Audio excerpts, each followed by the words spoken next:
quebrar paradigmas, ele vai ter que mudar algumas atitudes. Aí entra aquela coisa que aconteceu na Bahia, autoritarismo. Gente, a partir de agora vocês vão ter que fazer isso, eu vou mandar vocês embora. Vocês gostam?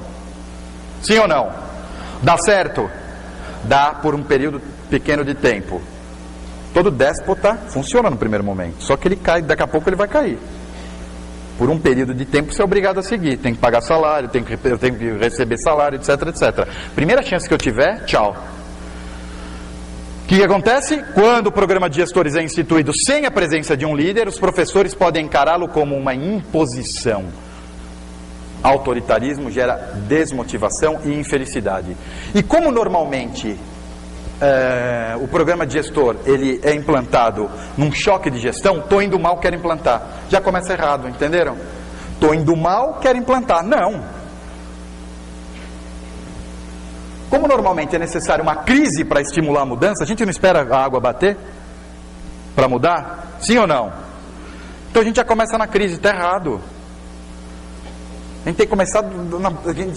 tem que começar no patamar superior, não esperar a coisa acontecer, piorar as coisas para depois resolver mudar. A natureza resolve, mas não é bom isso. 99% das escolas que procuram a Habit estão num patamar de eu identifiquei a falha, agora eu quero melhorar. E não eu tenho um bom trabalho, eu quero desenvolver. Quando liderado, o homem sente-se mais seguro para tomar iniciativa ao se deparar com uma situação nova. De novo, o processo etológico. O processo etológico está associado à fisiologia. A gente já falou isso em vários treinamentos, só vou fazer um resuminho. Quando eu estou inseguro, quando o ser humano está inseguro, existe uma mudança metabólica, a gente sai da zona de conforto, que é o que eu estou agora. Antes do evento eu sempre fico em zona de conflito. No momento do evento e depois eu entro em zona de conforto. Eu me sinto bem. Zona de conflito, o que é a zona de conflito? Por que ela nasceu? Primeiro, por que ela nasceu? O ser humano nasceu darwinista, tá? É uma teoria. Processo na África Meridional, há não sei quantos milhares de anos, teve uma mudança climática gigantesca, acabou a comida. Começou o processo de hominização, processo migratório, o ser humano saiu da África e foi para a Ásia. Assim que ele chegou na Ásia, ele se deparou com outros hominídeos, se deparou com novos predadores e começou o embate. Aí o corpo desenvolveu o quê? Desenvolveu a zona de conflito, que é mudança metabólica para defesa. Reduz o fluxo sanguíneo do cérebro, reduz o fluxo sanguíneo dos órgãos digestivos, mudança de fluxo sanguíneo, reduz o fluxo sanguíneo dos órgãos sensoriais, aumenta a liberação de açúcar no sangue,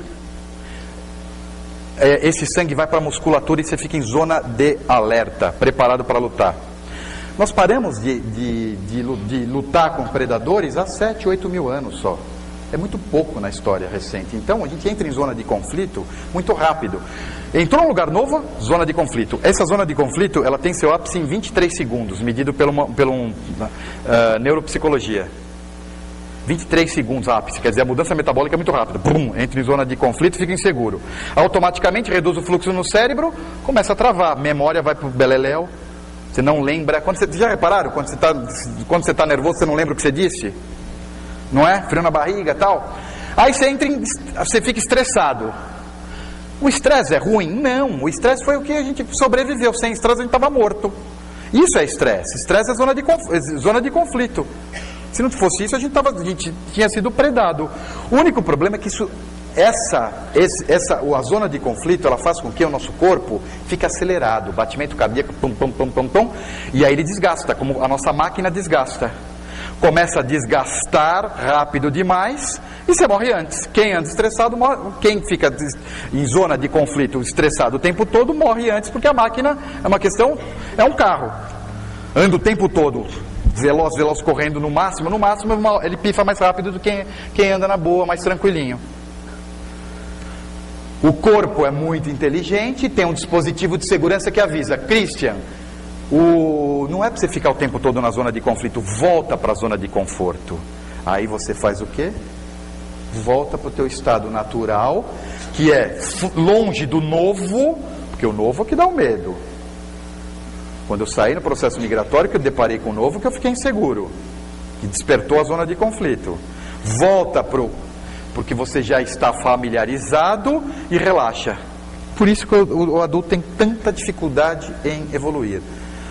O problema é fisiológico. É um sistema de defesa que fez a gente se desenvolver e fez o ser humano sobreviver. Porém, agora está atrapalhando o processo. Como que a gente relaciona, a gente faz uma correlação entre esse processo etológico com o dia a dia do professor?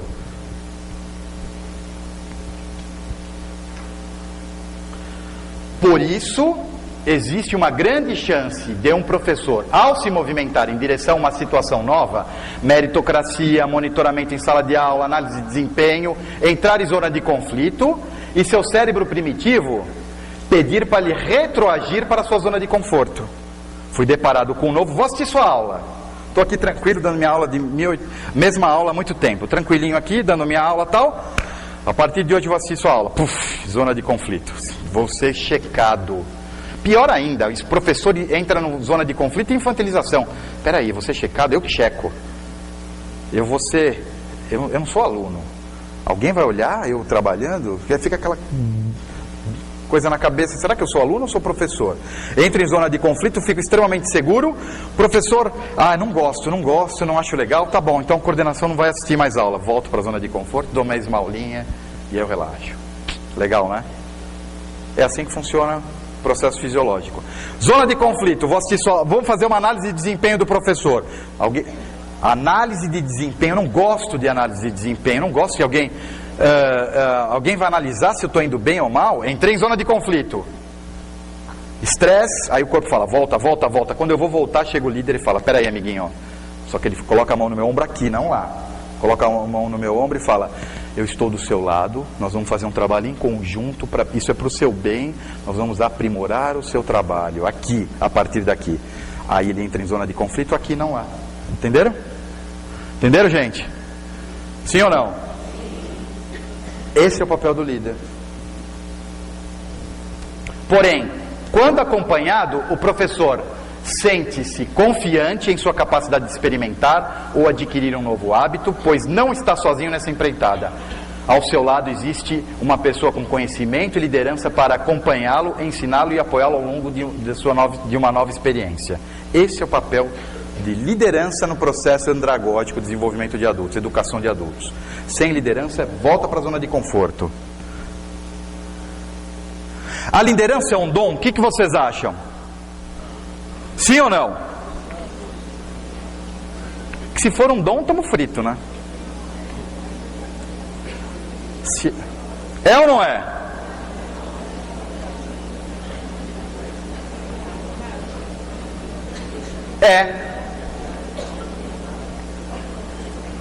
É mais ou menos.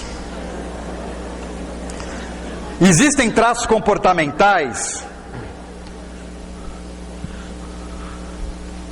Traços comportamentais quer dizer exteriorização da nossa personalidade. Traço comportamental é a gente exterioriza a nossa personalidade através dos nossos traços comportamentais que propiciam tornar uma pessoa um bom líder. Sim, então tem a ver sim com um dom. Como? Extroversão, uma pessoa extrovertida. A liderança está vinculada, está diretamente ligada a vínculos afetivos, porque a capacidade de influência, vínculos afetivos para você gerar a segurança. Então você tem que saber se comunicar. A comunicabilidade, fazer-se entender, a extroversão é imprescindível. A sociabilização, mais ainda, proatividade, dar o exemplo. O líder lá, o leão, não é o que é o mais forte, ele que vai na frente. Dar o exemplo é uma característica o líder fica lá, eu sou líder, mas eu fico atrás com medinho, acabou. E agradabilidade. O que é agradabilidade? Processo de empatia. Aquela pessoa agradável, não é? Pessoa que gera empatia. Então tem a ver? Sim. E essas características, elas são desenvolvidas aonde? Intensamente na infância. Quer dizer, é um dom. Isso dá para desenvolver? Traços? Não. Lógico que não.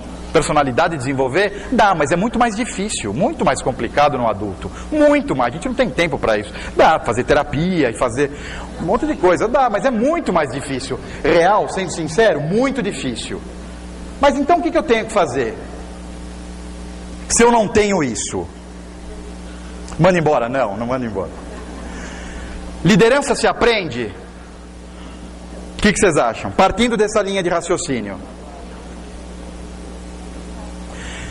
Segundo a andragogia, algumas atitudes, traço de personalidade, propiciam um bom líder. Tudo bem? Se eu sou extrovertido, se eu sou proativo, parabéns, a chance de você se tornar um líder é legal. Se eu sou tímido e sou inseguro, é mais difícil, concordam? Bem mais difícil. Agora, então eu sou tímido, posso me desenvolver? Sim. A andragogia diz o seguinte: agora eu vou fazer um curso de liderança, aí eu morro, né? Curso de liderança, Shazam! Aí o cara já sai um líder. Instrução não vai gerar mudança de atitude em adulto. O que você consegue fazer, mudar comportamento de adulto é muito difícil. Mudar personalidade, então, é muito mais difícil. A alteração de personalidade. O que você pode fazer, ou mesmo traços comportamentais, é mudar atitudes dentro do processo comportamental. Aí é viável. Eu ter atitudes dentro do processo comportamental que me tornem atitudes que propiciem uma liderança. Aí dá. Entenderam a diferença? Atitudes dentro do processo comportamental que vão propiciar uma sensação de liderança maior para o meu grupo. Isso é possível. Então, liderança se aprende? Sim, a gente consegue desenvolver um líder.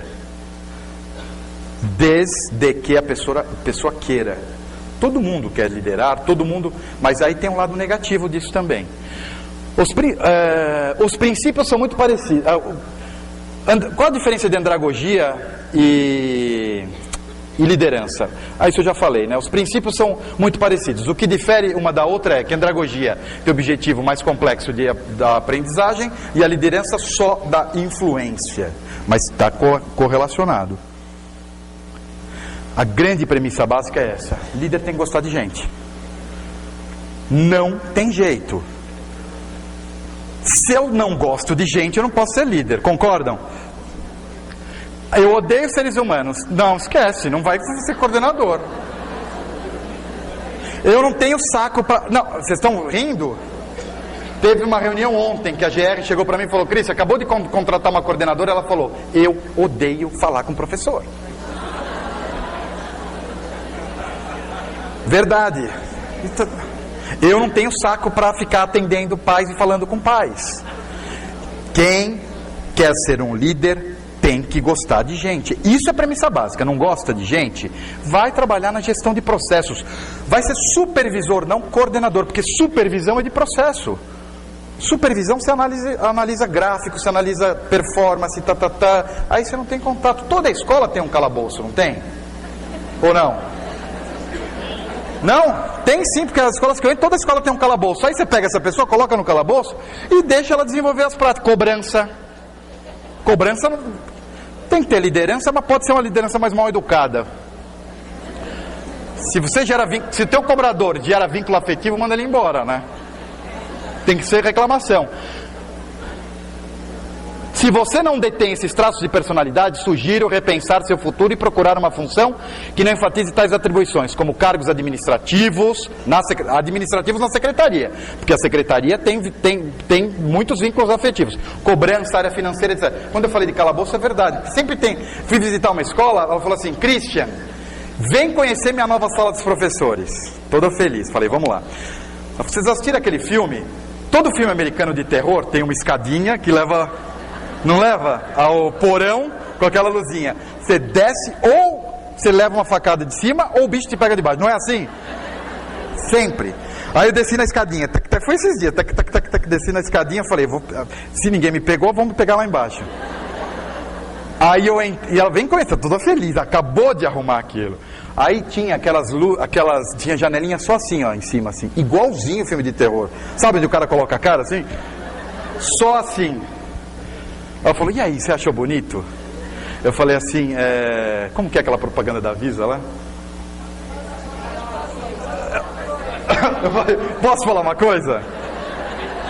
Vai pagar com Visa? Você pagou com Visa isso aqui? Nossa, horrível, gente. Putz, muito, muito feio, mas eu fiquei quieto, fiquei com vergonha. Não tinha iluminação natural, tinha umas janelinhas assim, ó. Tudo fechadinho, os professores e um ar-condicionado, um exaustor. É um calabouço. Deve ser um ato falho, né? Liderança tem que gostar de pessoa. Não tem o saco para trabalhar com pessoas adultas. Não seja um líder. Outra falha que acontece com o professorado. Está acostumado a trabalhar com criança, que é muito mais legal, muito mais fácil. É promovido, vai trabalhar com adulto, não se adapta. Tem muito mais dificuldade. Então, isso é premissa básica.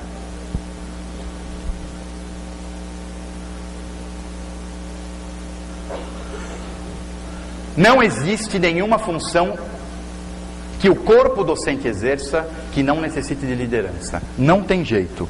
Escolhi ser professor, escolhi a área de educação, tem que ser líder. Envolve relações interpessoais. Então, conclusão, vocês têm que ter a premissa básica. Todos, sem exceção. Não existe nada dentro da área educacional que você não exerça forte trabalho de liderança. Hoje nós estamos falando de liderança primeiro e segundo escalão. Mas o professor tem uma liderança gigantesca, deveria ter uma liderança gigantesca para com seus alunos. E aí complica mais ainda. Sobre a desculpa de serem profissionais, alguns líderes agem de modo frio, reservado e calculista. Desse modo, eu não estou sendo profissional, já que eles não estão sendo profissionais. Eu já escutei muito isso. Por que você não tem esses vínculos, etc? Não, porque eu sou mais profissional. É traço de personalidade, não tem nada a ver com profissional. É vinculação. Você quer ser líder? Você tem que gostar de pessoas. O que é gostar de pessoas? É ter uma boa inteligência emocional. É ter relações interpessoais poderosas. Ter uma relação intrapessoal é premissa básica, senão você não tem inter, né? Mas ter relações interpessoais extremamente poderosas. Esse é uma premissa básica. Se eu não tenho isso, se eu não gosto de conversar, se eu não gosto de me relacionar, esquece. Então, quando você for fazer uma entrevista, gente, essa é a premissa básica do líder. Depois vem a experiência. A experiência está lá. Depois tem um monte de outra coisa. Essa é o número 1. É comum a Rebit passar por você conhecer uma pessoa. Acabou de contratar uma coordenadora. É comum isso. Quando eu falo, é bem comum. Estava numa escola, uns 3, 4 meses atrás, a nova coordenadora. A coordenadora